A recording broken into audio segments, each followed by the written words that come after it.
الحمد للہ رب العالمین والصلاة والسلام علی سید الانبیاء والمرسلین اما بعد فاعوذ باللہ من الشیطان الرجیم بسم اللہ الرحمن الرحیم۔ کاروان اہل بیت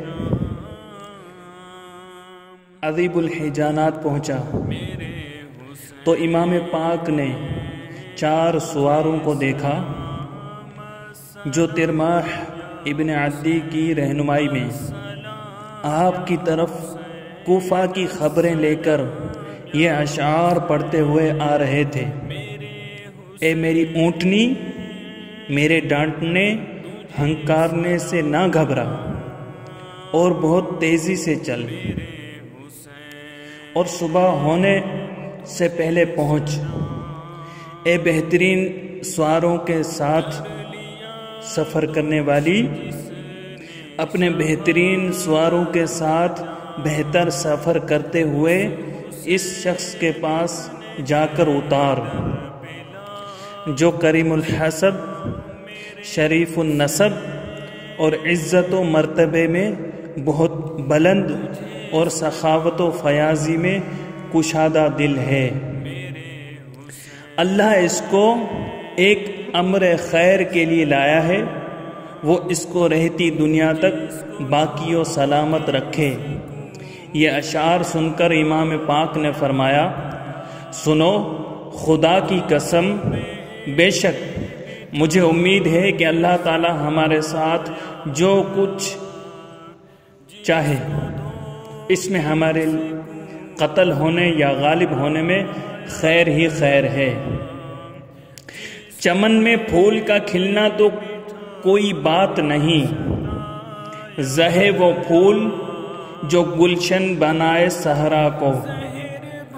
حر نے آگے بڑھ کر کہا: یہ لوگ آپ کے ساتھی نہیں ہیں، بلکہ یہ کوفہ سے آئے ہیں، میں انہیں آپ سے ملنے نہیں دوں گا، بلکہ گرفتار کروں گا یا واپس کر دوں گا۔ آپ نے فرمایا: میں ایسا نہیں ہونے دوں گا، یہ لوگ میرے مددگار ہیں، میں اپنی جان کی طرح ان کی حفاظت کروں گا، اور تم مجھ سے کہہ چکے ہو جب تک ابن زیاد کا خط تمہارے پاس نہیں آ جاتا تم مجھ سے کوئی تعرض نہیں کرو گے۔ حر نے کہا: یہ درست ہے، لیکن یہ لوگ آپ کے ساتھ تو نہیں آئے۔ فرمایا: اگرچہ ساتھ نہیں آئے مگر ان کے برابر ہیں جو میرے ساتھ آئے ہیں، اور اگر تم نے ان سے کچھ بھی تعرض کیا تو میں تم سے جنگ کروں گا۔ یہ سن کر حر ان سے علیحدہ ہو گیا۔ آپ نے ان سے اہل کوفہ کے حالات پوچھے۔ ان میں سے مجمع بن عبداللہ عامری نے کہا: بڑے لوگ تو بڑی بڑی رشوتیں لے کر حکومت کے ساتھ مل گئے، اور اب وہ سب آپ کے خلاف متحد و مشتعل ہیں۔ رہے عوام تو ان کے دل تو آپ کی طرف مائل ہیں، مگر وہ بھی کل تلواریں لیے ہوئے آپ کے مقابلے میں آ جائیں گے۔ آپ نے ان سے اپنے قاصد قیس بن مسہر سیداوی کے متعلق پوچھا۔ انہوں نے کہا: حسین بن نمیر نے ان کو گرفتار کر کے ابن زیاد کے پاس بھیج دیا تھا۔ ابن زیاد نے اس کو آپ پر اور آپ کے والد ماجد پر لعنت بھیجنے کا حکم دیا۔ اس نے آپ پر اور آپ کے والد ماجد پر صلات بھیجی، اور ابن زیاد اور اس کے باپ پر لعنت کی، اور لوگوں کو آپ کا پیغام اور آپ کے آنے کی خبر دے کر آپ کی نصرت کے لیے پکارا۔ اس پر ابن زیاد نے حکم دیا کہ ان کو ایوان کی چوٹی سے نیچے گرا دیا جائے۔ چنانچہ کیس کو اس طرح گرایا گیا کہ ان کی ہڈیاں ٹوٹ گئیں، پھر انہیں قتل کر دیا گیا۔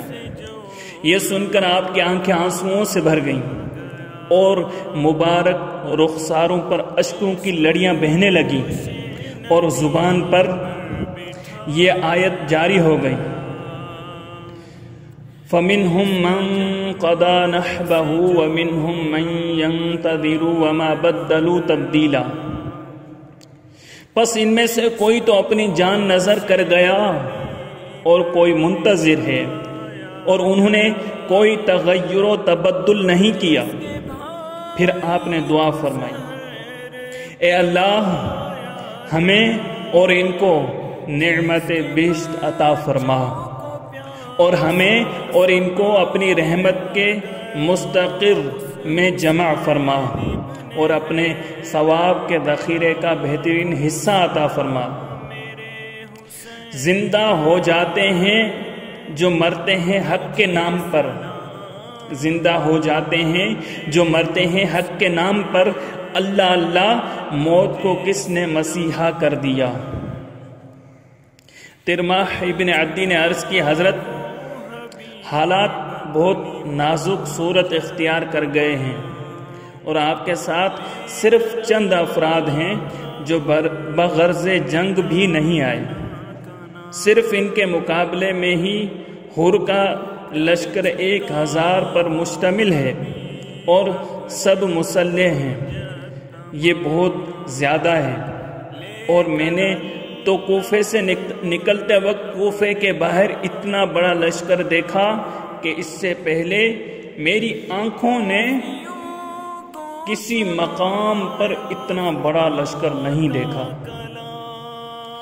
میں نے ایک شخص سے پوچھا کہ یہ لشکر کس کے مقابلے کے لیے جمع ہو رہا ہے؟ تو اس نے کہا حسین بن علی کے مقابلے کے لیے۔ اس لیے میں آپ کو اللہ کا واسطہ دیتا ہوں کہ اگر ہو سکے تو ایک قدم بھی کوفہ کی طرف آگے نہ بڑھیں۔ اگر آپ کسی ایسے مقام پر جانا چاہیں جہاں اللہ آپ کو حفاظت میں رکھے، اور جو کچھ آپ کرنا چاہتے ہیں اس کے متعلق بھی کوئی رائے اور آخری فیصلہ کر لیں، تو آپ میرے ساتھ چلیں۔ میں آپ کو اپنے بلند پہاڑ پر، جسے کوہ آجاہ کہتے ہیں، لے چلوں۔ خدا کی قسم وہ پہاڑ ایسا ہے جس کی وجہ سے ہم سلاطین و غسان و حمیر، نعمان بن مندر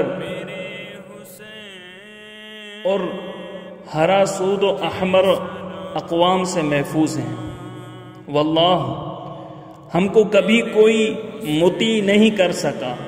میں آپ کے ساتھ چل کر آپ کو وہاں پہنچا دوں گا، اور پھر کوہ آجاہو سلمی کے باشندوں میں آپ کی دعوت پہنچاؤں گا۔ خدا کی قسم 10 دن بھی گزرنے نہ پائیں گے کہ آپ کے پاس قبیلہ طے کے سواروں اور پیادوں کا ہجوم ہو جائے گا۔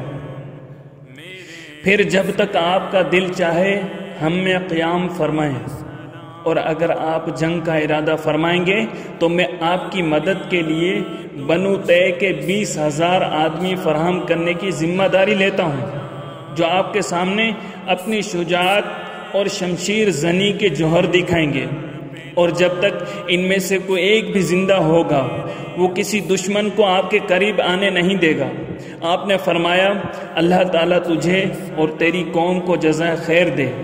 بات یہ ہے کہ ہم میں اور ان لوگوں میں ایک قول ہو چکا ہے جس کی وجہ سے ہم واپس نہیں جا سکتے، اور نہیں معلوم اب ہمارے اور ان کے درمیان امور کیا تصرفات کریں گے۔ امام پاک کا یہ جواب سن کر ترماح نے کہا، اللہ آپ کو جن و انس کے شر سے محفوظ رکھے۔ میں اپنے اہل و عیال کے لیے کوفہ سے کچھ نان و نفقہ وغیرہ لایا ہوں، یہ میں ان تک پہنچا کر انشاءاللہ عز و جل واپس آپ کے پاس آؤں گا اور آپ کے انصار میں شامل ہو جاؤں گا۔ آپ نے فرمایا، اگر ایسا کرنا ہے تو جلدی جاؤ، اللہ تم پر رحمت کرے۔ چنانچہ ترماح چلے گئے اور حسب وعدہ واپس بھی آئے، مگر راستے میں ہی ان کو آپ کی شہادت کی خبر مل گئی اور وہ واپس ہو گئے۔ اس کے بعد قافلہ امام عذیب الحجانات سے چل کر قصر بنی مقاتل میں اترا۔ آدھی رات کے وقت آپ نے رفاقا سے فرمایا، پانی بھر لو اور چلو۔ سفر کرتے ہوئے ذرا آنکھ لگ گئی، پھر ایک دم چونک پڑے اور 3 بار کہا انا للہ و انا الیہ راجعون والحمد للہ رب العالمین۔ یہ سن کر آپ کے فرزند حضرت امام زین العابدین رضی اللہ تعالیٰ عنہ نے کہا ابا جان میں آپ پر فدا ہو جاؤں، اس وقت آپ نے یہ کلمات کس وجہ سے فرمائے؟ آپ نے فرمایا میری آنکھ لگ گئی تھی، میں نے خواب میں ایک سوار دیکھا جو کہہ رہا تھا لوگ سفر کر رہے ہیں اور موت ان کی طرف بڑھ رہی ہے۔ اس سے میں سمجھ گیا کہ ہمیں موت کی خبر دی گئی ہے۔ فرزند امام نے کہا اللہ آپ کو برے وقت سے محفوظ رکھے، کیا ہم حق پر نہیں ہیں؟ فرمایا اس ذات کی قسم جس کی طرف بندوں نے لوٹنا ہے ہم حق پر ہیں۔ بہادر فرزند نے کہا جب ہم حق پر رہ کر مریں گے تو ایسی موت کی پرواہ نہیں۔ امام پاک نے فرمایا اللہ تمہیں وہ جزائے خیر دے جو ایک باپ کی طرف سے بیٹے کو مل سکتی ہے۔ اگر دنیا نفیس اور عمدہ چیز ہے تو ثواب اللہ تعالی جو دیتا ہے وہ ثواب اس سے کہیں زیادہ ہے، اور اگر جسموں کی پیدائش مرنے کے لیے ہوتی ہے تو جوان مرد کا اللہ کی راہ میں مرنا ہی بہت بہتر اور افضل ہے۔ رنگ جب محشر میں لائے گی تو اڑ جائے گا رنگ، یوں نہ کہیے سرخی خون شہیداں کچھ نہیں۔ صبح کے وقت ایک مقام پر قیام فرما کر نماز ادا فرمائی، پھر روانہ ہوئے۔ اور بھی ساتھ تھا یہاں تک کہ میدان نینوا پہنچے۔ یہاں آپ نے ایک سوار کو دیکھا جو ہتھیار لگائے کندھے پر بھاری کمان رکھے ہوئے آ رہا تھا۔ اس نے آ کر آپ کو نہیں حر کو سلام کیا اور ابن زیاد کا خط اس کو دیا۔ اس میں یہ لکھا تھا جب میرا قاصد میرا یہ خط لے کر تمہارے پاس پہنچے تو اسی وقت سے حسین پر سختی کرو، اور اس کو سوائے اس کھلے میدان کے جہاں نہ کوئی پناہ گاہ ہو اور نہ ہی پانی ہو کہیں اور اترنے نہ دو۔ میں نے اپنے قاصد کو حکم دیا کہ وہ تم پر کڑی نگرانی رکھے اور اس وقت تک تم سے الگ نہ ہو جب تک میرے پاس یہ خبر نہ آ جائے کہ تم نے میرے حکم پر عمل کیا ہے۔ والسلام۔ حر نے یہ خط امام اور آپ کے رفقا کو سنا دیا اور آپ کے ساتھیوں کو سختی سے ایسے میدان کی طرف چلنے اور اترنے کے لیے کہا جہاں نہ کوئی بستی اور نہ پانی وغیرہ تھا۔ آپ کے ساتھیوں نے کہا ہمیں چھوڑ دو، ہم نینوا یا غازریہ یا شفیہ میں اتریں گے۔ حر نے کہا خدا کی قسم میں ایسا نہیں کر سکتا، کیونکہ اس شخص کو مجھ پر برابر نگرانی کے لیے مقرر کیا گیا ہے۔ اس پر زہیر بن قین نے عرض کی یا ابن رسول اللہ، ابھی ہم ان لوگوں سے آسانی سے لڑ سکتے ہیں، لیکن اس کے بعد جو وقت آئے گا وہ بہت سخت ہوگا۔ اس قدر زیادہ فوج دشمن آئے گی کہ ہم اس کا مقابلہ نہیں کر سکیں گے۔ فرزند رسول نے فرمایا میں اپنی طرف سے جنگ کی ابتدا نہیں کروں گا۔ زہیر نے کہا اچھا پھر ایسا کیجئے کہ یہ سامنے جو گاؤں ہے اس میں نزول فرمائیے، یہ کچھ محفوظ بھی ہے اور فرات کے کنارے پر بھی ہے، اگر یہ لوگ ہمیں وہاں جانے سے روکیں گے تو ہم ان سے مقابلہ کریں گے، اور یہ مقابلہ بعد میں آنے والے لوگوں کے مقابلے کی بنسبت آسان ہوگا۔ آپ نے پوچھا اس گاؤں کا نام کیا ہے؟ عرض کیا عقر۔ فرمایا میں اللہ سے عقر کی پناہ مانگتا ہوں۔ غرض آپ چلتے چلتے اسی میدان میں بتاریخ 2 محرم 61 سنہ ہجری بروز جمعرات میں اپنے اصحاب اور اہل و عیال خیمہ زن ہوئے۔